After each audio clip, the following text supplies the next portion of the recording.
local y del CONICET Rosario. Y para eso la tenemos ya aquí con nosotros, por supuesto es un placer recibirla en nuestros estudios, a la doctora Sandra Fernández, directora del Centro Científico Tecnológico de Rosario. Sandra, bienvenida, ¿cómo estás? Muchas gracias.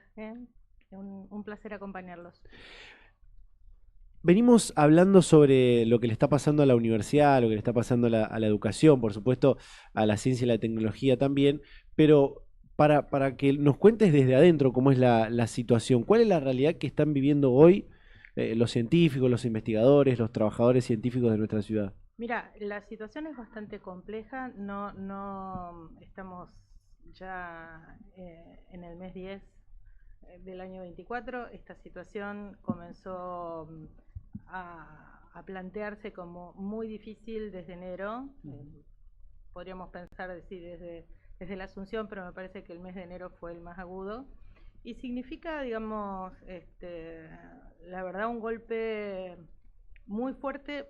A mí me gusta hablar de sistema nacional, digamos, Bien. no para dividirlo. Me parece que hay que hablar de un sistema nacional científico y tecnológico, dentro del cual también están las universidades, está CONICET y hay otras instituciones que forman parte, bueno, INTI, INTA, CONEA, bueno, hay un sinnúmero de instituciones Sí. que forman parte de este sistema. Y bueno, el tema del presupuesto es fundamental, no solamente porque el no haberse aprobado el presupuesto 2024 implicó que lo presupuestado en octubre del año pasado no se recibiera durante el 2024 y cuando se recibiera bastante tarde, lo cual eso ya es una dificultad, digamos, Claro. lo que significa programar y sobre todo con la devaluación de diciembre que implicó, digamos, un aumento de costos muy impresionante.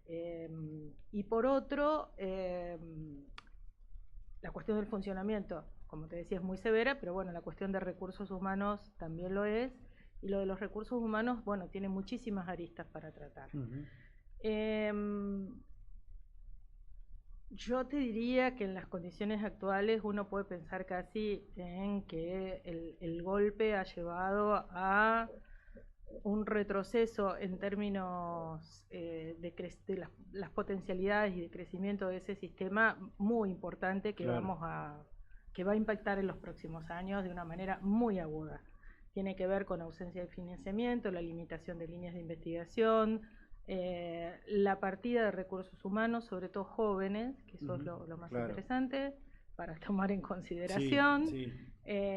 becarios, sobre todo recursos humanos ya formados. No estoy pensando tanto en el grado, sino por Claro. ahí en becarios postdoctorales, investigadores asistentes, bueno, que son recursos formados que a lo mejor tienen una formación desde el grado de 10, 15 años y que bueno, eso se pierde y es irrecuperable en términos de lo que implica poder despegar, digamos. Claro. El sistema científico, yo siempre digo, no, cuando uno busca un producto generado por el sistema científico, no es una lata de arvejas en el supermercado, ¿no? Es otra Claro. cosa.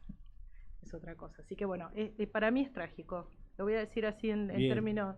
Lo usó una vez Pompeyo Audibert y lo dijo, bueno, esta situación tiene mucho que ver con estas tragedias. Bueno, es trágico. Bien, bien, es muy gráfico eso. Ya voy a volver a esa parte de los recursos humanos que se están perdiendo, pero para ponerlo incluso un poco más claro, más gráfico, ¿de qué hablamos cuando decimos financiamiento de la ciencia y la tecnología? Porque vos decías recién que hay un sistema nacional que está compuesto obviamente por los institutos que son de CONICET, que también tienen doble dependencia con algunas Bien. universidades, incluso triple. ¿De qué hablamos cuando decimos financiamiento de la Bueno, ciencia es nacional? muy interesante la pregunta que haces, porque digamos, el lugar común es pensar que el Tesoro Nacional provee de todos los recursos monetarios y financieros para la Sí, estructuración del sistema. Eso es falaz, bien. ¿sí? Lo que se sostiene de ahí es lo que es el funcionamiento, algo de la infraestructura eh, y salarios, ¿sí?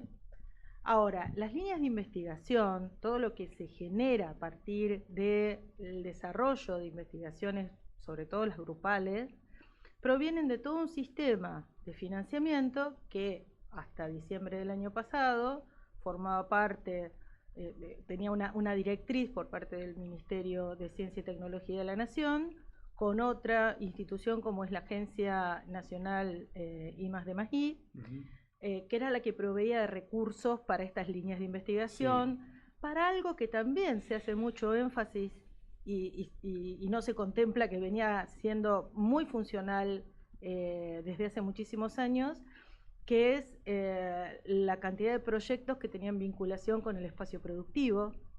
Por ejemplo, Agencia tiene 3 grandes líneas, podemos decir tenía, el FONCIT, el FONTAR y el FONARSEC. Bueno, el FONARSEC es grandes presupuestos destinados a inversión y generación de empresas de base tecnológica. Claro. Bien. Esos fondos vienen de créditos internacionales que son otorgados específicamente para eso. Es decir, el mayor banco que otorga fondos para este modelo de desarrollo científico es el BID. Esos fondos fueron entregados y están actualmente inmovilizados por ausencia de firmas, por una serie de cuestiones ligadas a... En el mejor de los casos podemos hablar de impericia, en el peor podemos hablar de maldad. Y bueno, esos fondos implican recursos que son sustanciales para el desarrollo de líneas. Es decir, claro. Cuando digo eso, es decir que los proyectos que llevan adelante las investigaciones son proyectos que tienen que competir, y que son proyectos que tienen que demostrar su calidad, la calidad también de los equipos que lo conforman. Se compite, se consiguen esos fondos y se inician las investigaciones. Bueno, eso está detenido. Entonces, si bien se ha logrado fondos para poder mantener un funcionamiento de las instalaciones, esos fondos se encuentran totalmente congelados. Claro. Y no llegan a las líneas de investigación, por lo tanto peligran efectivamente proyectos completos, desarrollos en áreas de salud, biotecnología, física, bueno, es completo.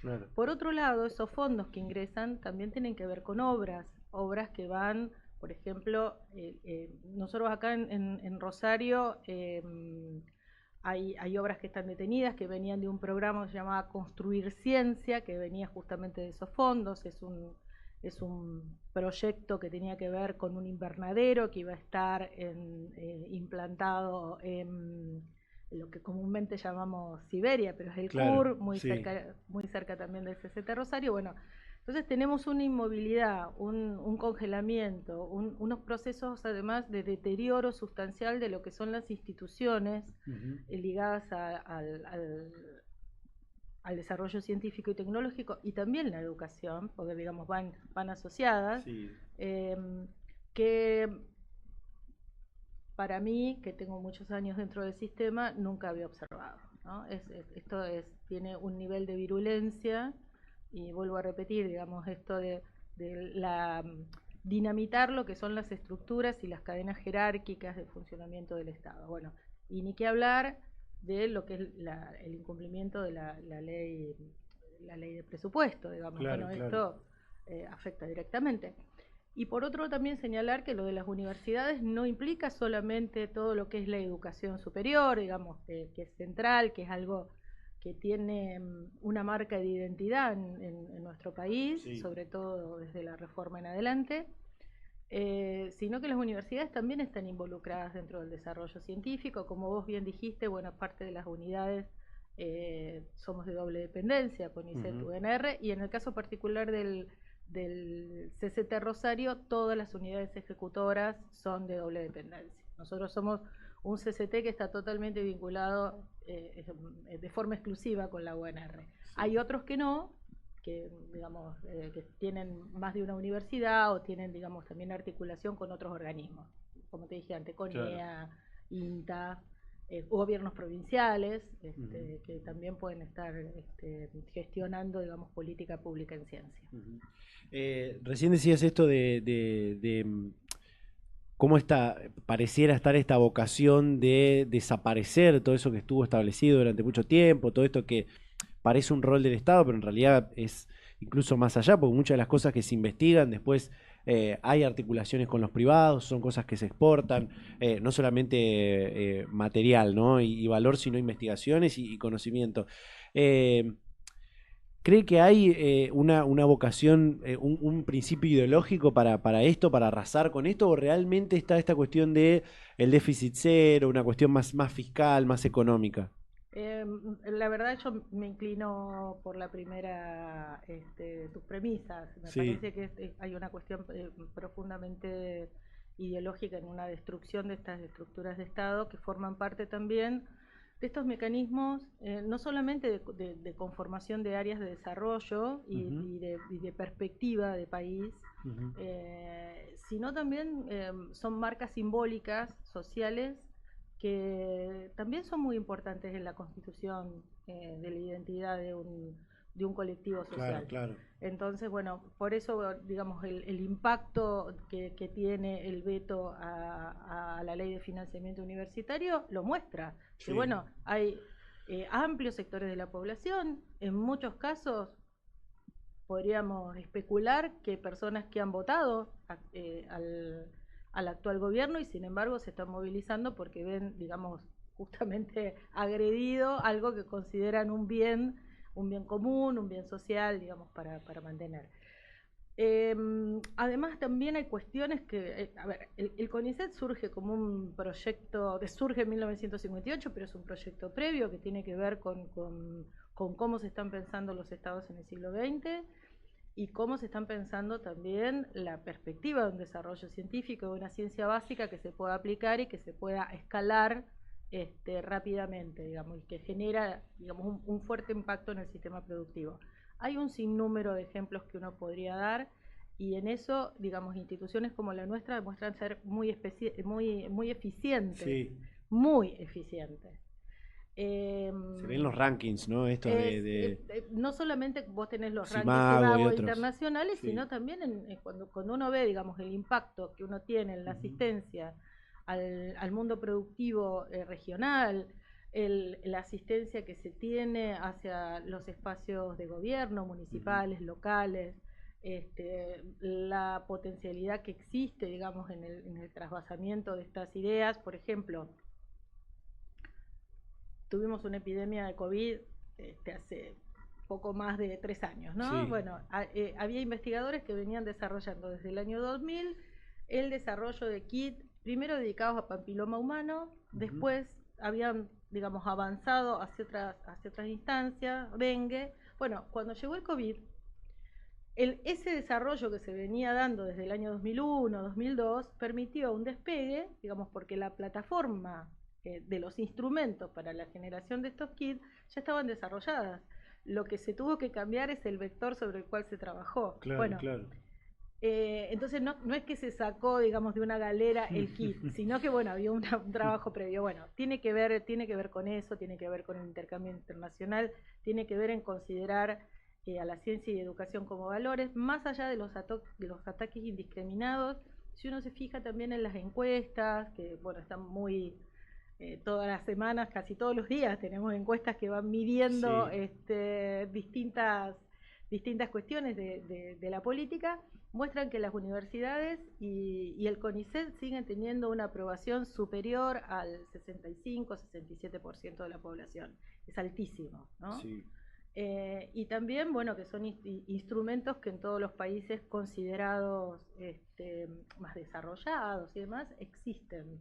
Entonces, esta lógica creo que tiene que, cuando hablamos, digamos, de lo profundamente ideológica, tiene que ver con cambiar la matriz del modelo, no solamente del modelo de desarrollo económico, sino de un modelo social que con todas las dificultades, con todos los embates, con todas las vueltas podríamos decir, de los últimos 40, 50 años, podemos incluir hasta la dictadura, bueno, había permanecido en funcionamiento. Ahora nos encontramos con un panorama que es mucho más complejo de lo que se vivió en años pasados. Sin embargo, también hay que decir que hubo momentos en donde se cuestionó. Ujú. Tenemos los famosos dichos de Cavallo en el año 2000, Sí. 2001, pero también a mí me gusta señalar de un secretario de Ciencia y Técnica como el ex canciller Caputo del gobierno de Alfonsín, que durante la gestión de la Rúa también, digamos, puso en cuestión, y uno puede buscar en los portales hoy tranquilamente las publicaciones periódicas de agosto del 2000, por ejemplo, en donde, bueno, se pueden leer algunas cosas bastante preocupantes de cómo se consideraba el sistema, al sistema científico y al sistema educativo superior. Sí, creo que no es una cuestión de déficit cero. El déficit cero es un cartel de neón que de alguna manera lleva a las polillas a que se quemen muy rápido. Me abrió ahí una ventana para preguntar una cuestión que tiene que ver con algo que hemos hablado con las autoridades universitarias que han pasado por este programa, que tiene que ver con esta, podríamos decir así, campaña de desprestigio a la universidad pública, a la educación pública, a la ciencia y tecnología también nacional, de bandera, que viene desde, no solamente desde estos últimos 10 meses, sino desde el año pasado. Digo, ¿siente ahí que falta quizás, o le faltó quizás a la universidad, a la educación, a la ciencia y la tecnología, comunicar más y mejor y ponerse por ahí más de cara a la sociedad para que la sociedad la abrace un poco más, ¿no? Mira, yo en eso discrepo, digamos. Bien. Yo creo que la comunicación estuvo bien, es decir, nosotros no somos comunicadores, nosotros somos científicos, somos docentes, somos académicos, bueno, tenemos nuestro rol y hay muchísimos esfuerzos, y no te voy a listar la cantidad de trabajos sociales, comunitarios, la proyección que existe dentro de todas las universidades nacionales del país, y también, por supuesto, dentro de CONICET, que eso es muy fuerte. Quiero separar un poco y por ahí historizar el proceso. Bien, perfecto. Me parece que nosotros hacemos hincapié en la comunicación, pero no nos tomamos la molestia de historizar qué pasó con la educación pública, con el valor de lo público, ¿no? Primero, la confusión de comparar lo público con el Estado. Bueno, lo público justamente, ustedes que son comunicadores, es un ágora, claro, en donde justamente se van desenvolviendo las acciones de los ciudadanos con consensos, con confrontaciones. Y bueno, esta acción de lo público en manos del Estado, la gestión, tiene que ver en cómo se comprende una sociedad para que esa sociedad, a partir de algunos valores comunes, pueda acceder a estos bienes que son bienes intangibles, como la intangibles, es decir, en el sentido que no son materiales, como la educación superior, el acceso, lo igualitario, lo equitativo. Bueno, hay una serie de elementos que son fundamentales. La década del 90 comenzó a dinamitar esas bases de lo que era un sistema público, y se comenzó de manera, pensemos que son 30 años ya, de una manera muy sistemática, una demolición de lo que eran las estructuras fundamentales. Es decir, ahora tenemos problemas de la universidad, pero las dificultades alrededor de las escuelas primarias, las escuelas secundarias, la provincialización, la ausencia de un sistema común de enseñanza, garantizar, digamos, cuestiones equitativas de acceso a esa educación, que no se diferenciaran por provincias, sino que fueran comunes. Bueno, se fue demoliendo poco a poco esos resortes que cuando yo estudiaba no existían, y había una cierta nivelación entre lo que eran los contenidos o el acceso al conocimiento tanto de las escuelas públicas como las escuelas privadas.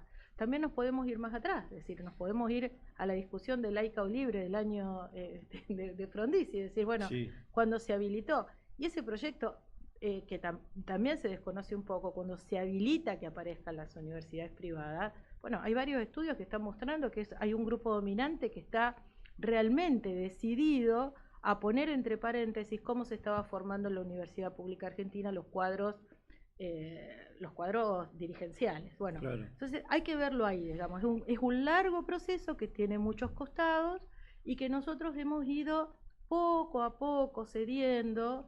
Y cuando no quiero hacer, bueno, los padres lo mandan, bueno, no es solamente una cuestión de elección, claro, sino que, bueno, también hay que asumir la responsabilidad que han tenido los distintos niveles del Estado para poder mantener y asegurar esos cánones que habían sido fundamentales en la construcción previa.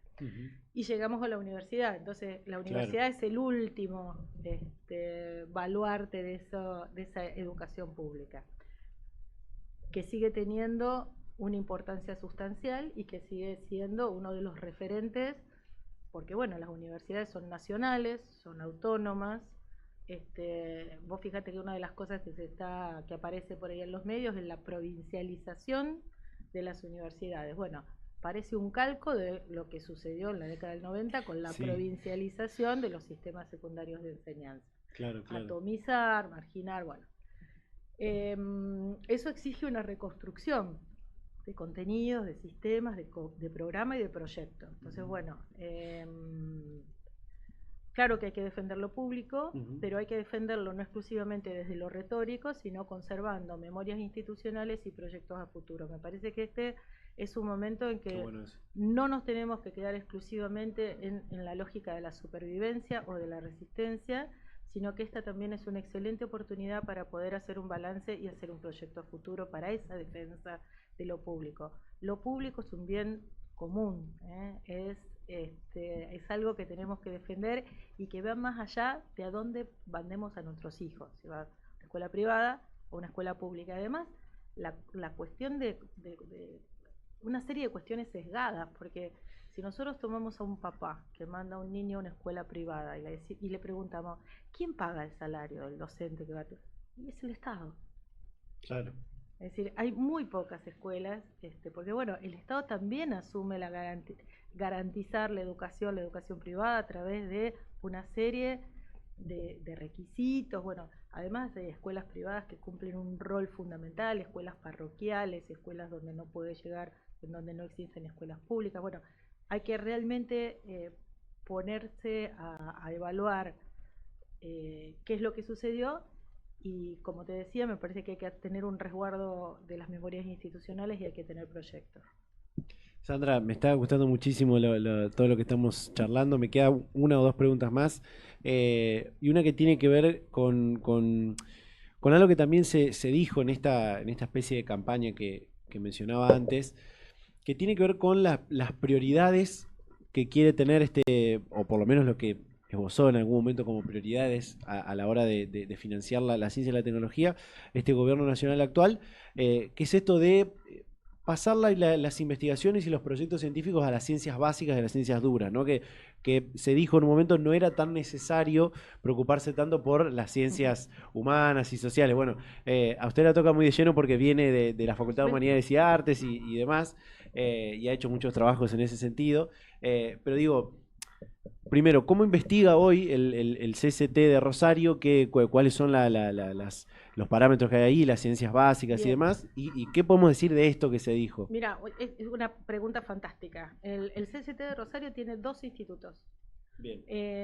Y tiene 3 institutos que son del área de las ciencias sociales y las humanidades. El resto, es decir, el 9 restante, están distribuidos en las otras áreas del conocimiento. Las ciencias ciencias médicas, bioquímica, la ciencia física, y después todo lo que es ingeniería, materiales.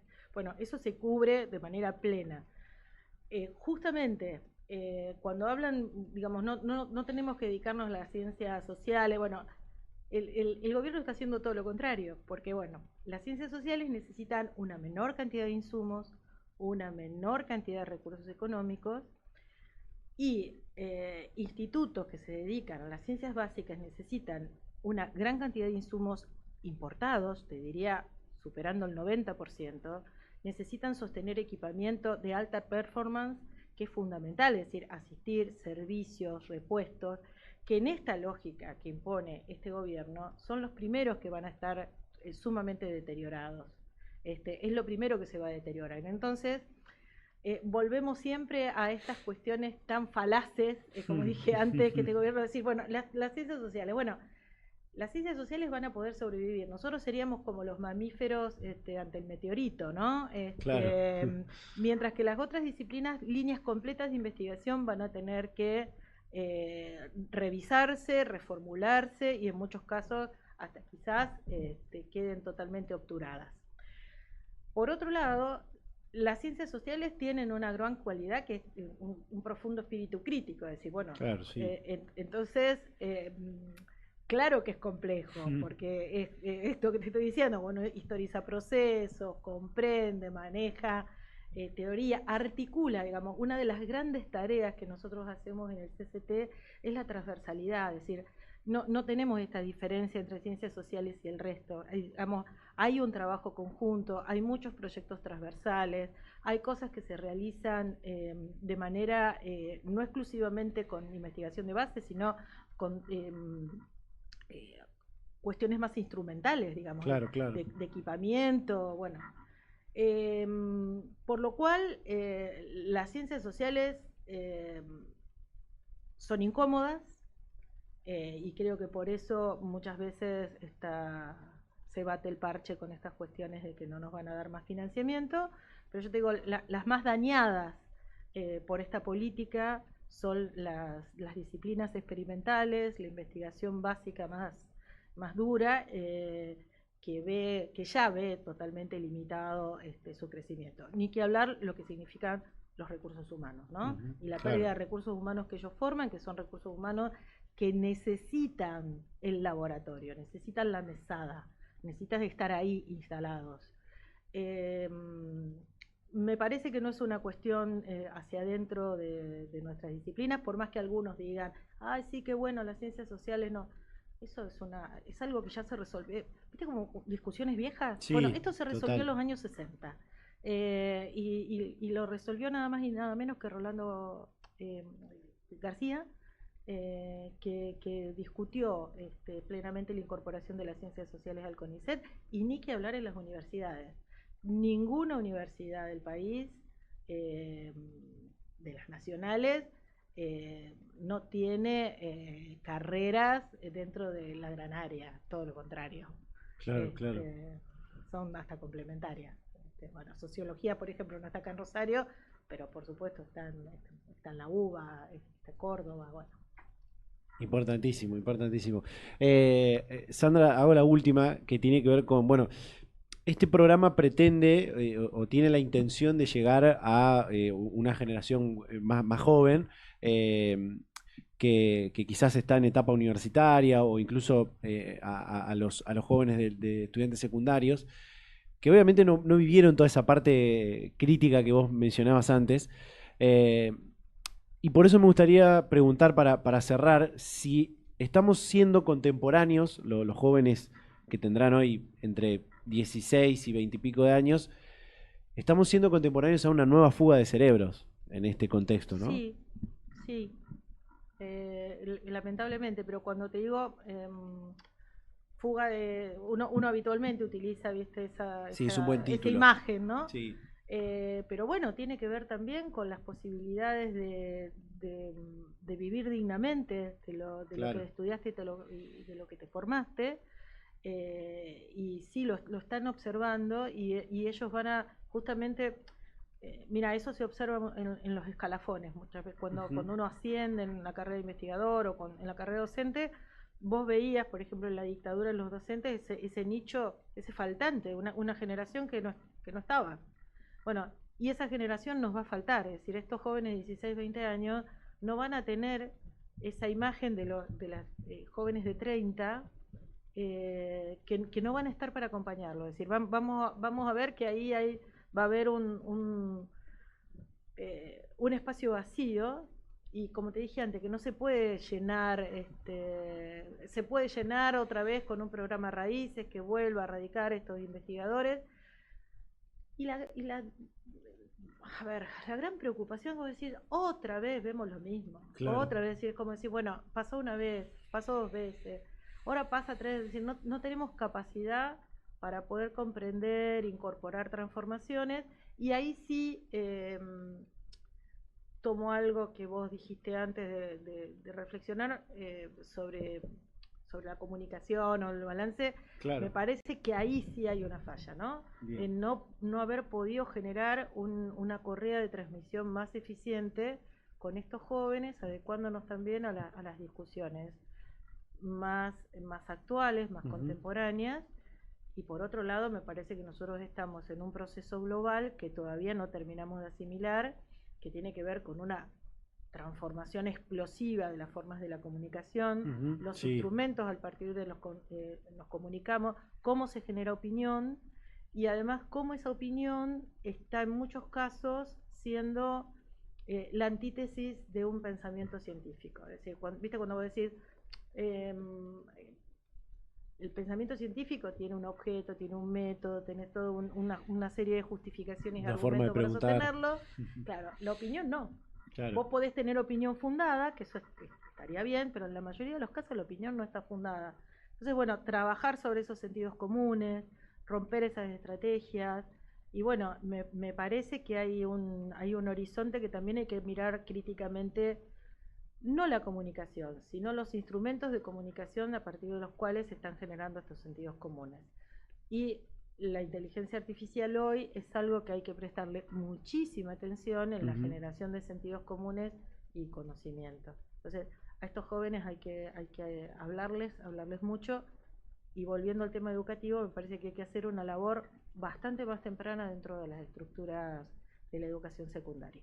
Excelente, excelente.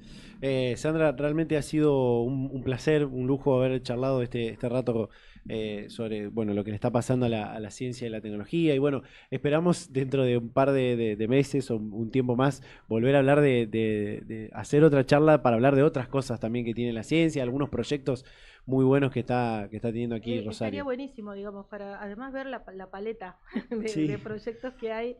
Y bueno, y aprovecho para pasar, digamos, nosotros vamos a hacer en octubre algunas acciones de la Semana de la Ciencia, y volviendo al tema de las escuelas secundarias, el día 28 vamos a recibir en el predio del CCT, participando todos los institutos con distintos espacios, a escuelas secundarias, a jóvenes de cuarto y quinto año de las escuelas secundarias. Hacemos un esfuerzo muy grande para poder, aunque sea en un porcentaje menor, digamos, pues nos gustaría estar mucho más abiertos en el tiempo, pero bueno, una acción sobre esa población que para nosotros es fundamental. Importantísimo, importantísimo, más en este momento estimular una potencial vocación científica es importantísimo. Sandra. Sí, además la ciencia es curiosidad, es rebeldía, y creo que hay que trabajar sobre eso. Y la ciencia no tiene nada que ver con el status quo. Qué bien, qué bien. Qué buena forma de cerrar. Gracias nuevamente, un placer. Gracias a ustedes y por supuesto a... ¿Cómo le tenemos? Ya no, estos no son oyentes, son teleoyentes, podríamos decir. Siempre es una duda, habría que investigarlo bien para articular. Teleoyentes podría ser.